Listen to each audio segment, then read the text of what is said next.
Perkenalkan, nama saya Sini Miskasari dari kelas 11 IPS 2. Mau mempresentasikan mengenai pentingnya beriman kepada kitab-kitab Allah Subhanahu wa taala. Pentingnya beriman kepada kitab-kitab Allah Subhanahu wa taala, yaitu artinya mengimani bahwa kitab-kitab Allah Subhanahu wa taala telah diturunkan oleh Allah Subhanahu wa taala kepada nabi dan rasulnya, lalu disampaikan kepada umat manusia untuk dijadikan pedoman hidup manusia untuk mencapai kebahagiaan di dunia dan di akhirat. Beriman kepada kitab-kitab Allah Subhanahu wa taala artinya yaitu mengimani kitab-kitab Allah Subhanahu wa taala, bahwa kitab-kitab Allah Subhanahu wa taala telah diturunkan oleh Allah Subhanahu wa taala kepada nabi dan rasulnya untuk disampaikan kepada umat manusia untuk dijadikan pedoman hidup untuk mencapai kebahagiaan di dunia dan di akhirat. Kitab dan suhuf. Kitab adalah wahyu yang diturunkan oleh Allah Subhanahu wa taala yang berbentuk buku atau dibukukan, yang berisikan tentang perintah, larangan, dan ketentuan untuk pedoman hidup manusia.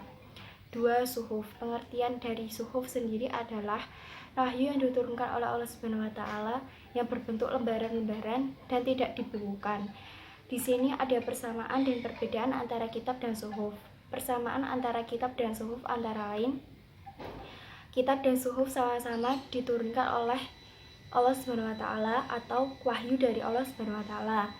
2. Kitab dan suhuf sama-sama diberikan kepada nabi dan rasul oleh Allah Subhanahu wa taala. Perbedaan kitab dan suhuf: kitab dibukukan, sedangkan suhuf tidak dibukukan atau berbentuk lembaran. Kitab isinya lebih lengkap, sedangkan suhuf berisi tidak begitu lengkap. Kitab-kitab Allah dan penerimanya.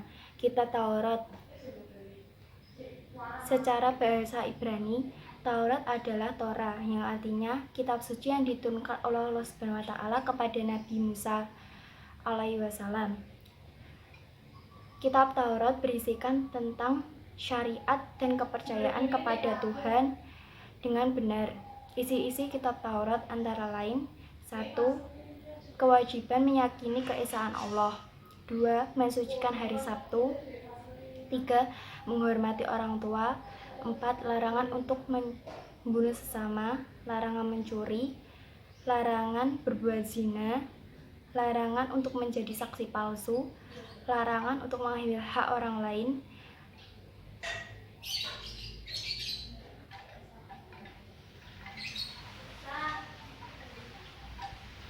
larangan untuk menyebut nama Allah dengan sia-sia, larangan menyembah berhala. 2. Kitab Zabur. Kitab Zabur adalah kitab suci yang diturunkan oleh Allah Subhanahu wa taala kepada Nabi Daud alaihi wasallam. Kitab Zabur tidak berisikan tentang hukum-hukum, tetapi berisikan tentang hikmah, sanjungan, dan pujian terhadap Tuhan atau Allah Subhanahu wa taala. Kitab Zabur berisikan tentang 5 nyanyian yang terkenal di kitab Zabur, antara lain: 1. Nyanyian kebaikan untuk memuji Allah Subhanahu wa taala. Nyanyian perseorangan untuk mengucap puji syukur terhadap Tuhan atau Allah Subhanahu wa taala. 3. Nyanyian untuk seorang raja, ratapan-ratapan seorang jamaah, dan ratapan-ratapan doa. 3. Kitab Injil. Kitab Injil adalah kitab suci Allah Subhanahu wa taala yang diturunkan oleh Allah Subhanahu wa taala kepada Nabi Isa. Berisikan tentang ajakan kepada Nabi Isa untuk hidup zahud atau menjauhi kerasukan atau ketamakan di duniawi. Berisikan tentang ajaran-ajaran tauhid, hukum-hukum syariat, nasihat-nasihat kebaikan, dan kisah sahabat-sahabat Nabi terdahulu. 4. Kitab Al-Quran. Al-Quran adalah kitab terakhir yang diturunkan oleh Allah Subhanahu wa taala yang dijadikan pedoman hidup manusia dan diturunkan oleh Allah Subhanahu wa taala kepada Nabi Muhammad. Nama-nama lain dari kitab Al-Quran yaitu Al-Huda, artinya petunjuk bagi seluruh umat manusia. Al-Furqan artinya pembeda antara baik dan buruk. 3. Asyifa sebagai penenang hati, dan Al-Zikr sebagai peringatan terhadap suatu ancaman. Isi-isi dari kitab Al-Quran antara lain akidah atau kebaikan, 2. Ibadah, 3. Akhlak, 4. Muamalah, 5. Kisah, 6. Semangat untuk mengembangkan ilmu pengetahuan.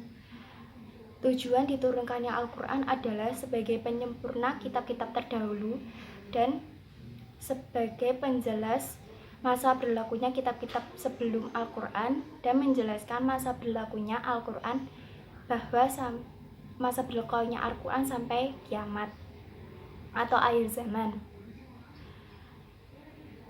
Fungsi beriman kepada kitab-kitab Al-Quran adalah sebagai pedoman hidup manusia, sebagai kembalinya semua persoalan, dan sebagai landasan hukum dan etika. Menerapkan perilaku mulia beriman kepada kitab-kitab Allah Subhanahu wa Ta'ala antara lain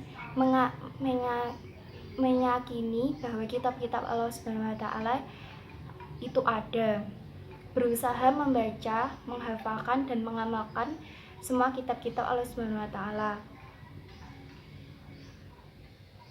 berusaha bersikap sabar untuk menghadapi semua cobaan atau rintangan, bersifat peka, dan memiliki kepedulian sosial.